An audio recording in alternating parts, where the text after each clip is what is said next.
नमस्कार. कधी कधी ना गंमतच होते. काय गंमत होते ते सांगणार आहे. उपाय केला, क्वेश्चन मार्क आलाय आणि विवाह झाला. आणि हा कितवा विवाह याचा नंबरच नाही. याचं कारण काय माहिती आहे? फार सुंदर कारण आहे. नमस्कार.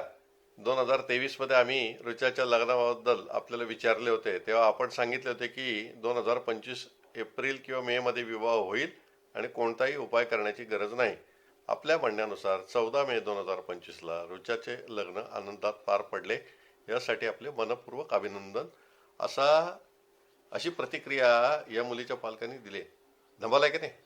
म्हणजे सांगायचं एवढंच की दरवेळेला उपाय करण्याची गरज असतेच असं नाही. काही काही वेळेला उपाय न करता सुद्धा विवाह जन्मकुंडलीमध्ये ग्रह बलवान असतील तर होऊ शकतो.